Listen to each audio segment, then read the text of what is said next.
15 বছৰীয়া কংগ্ৰেছৰ শাসনকালত হাজাৰ হাজাৰ অসমৰ মহিলাই বিভিন্ন চাকৰিত নিযুক্তি পাইছিল। APSC চাকৰিত বহু মহিলাই 15 বছৰত নিযুক্তি পাইছিল। নাৰ্ছৰ চাকৰিত নিযুক্তি পাইছিল। আশা কৰ্মী, অংগনাবাদী কৰ্মীত নিযুক্তি পাইছিল। স্কুলৰ শিক্ষয়িত্ৰী চাকৰিত নিযুক্তি পাইছিল। মহাবিদ্যালয় বিশ্ববিদ্যালয় চাকৰিত নিযুক্তি পাইছিল। কালি মুখ্যমন্ত্ৰীয়ে কৈছে যেটো দুহাৰিবৰ কাৰণেও চিন্তাৰ বিষয় যে অসমীয়া যুৱতীয়ে কংগ্ৰেছৰ দিনত চাকৰি ল'বৰ কাৰণে সতীত্ব হেৰুৱাবলগীয়া হৈছিল। আমাৰ 2001 চনৰ পৰা 16 চনৰ ভিতৰত যিসকল যুৱতীয়ে চাকৰি লৈছিল তাৰ বহুত এতিয়া বিবাহিত হ'ল, স্বামী আছে, বহুতৰ সতি সন্ততি আছে।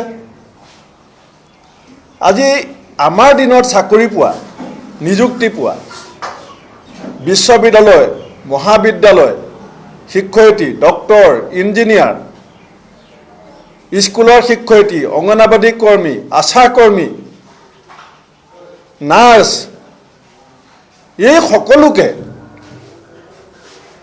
সকলোগৰাকী কংগ্ৰেছৰ দিনত চাকৰি পোৱা মহিলাক সমাজৰ সন্মুখত, নিজৰ পৰিয়ালৰ সন্মুখত, নিজৰ স্বামী আৰু ল'ৰা ছোৱালীৰ সন্মুখত হিমন্ত বিশ্ব শৰ্মাই এই নিম্ন ৰুচিসম্পন্ন তেওঁৰ মন্তব্যৰ কাৰণে যি ধৰণে হেয় প্ৰতিপন্ন কৰিছে, যি ধৰণে লাঞ্ছিত কৰিছে, এইটো মই তীব্ৰ ভাষাৰে গৰিহণা দিয়াই কেৱল নহয়।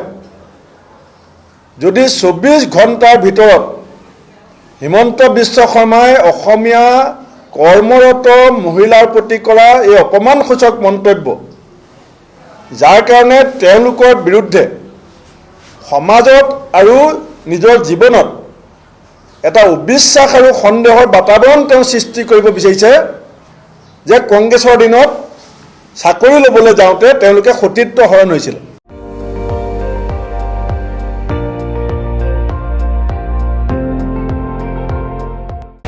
আপুনি চাই আছে ND24, সৰ্বশ্ৰেষ্ঠ নহয়, সৰ্বোত্তমৰ দৌৰ।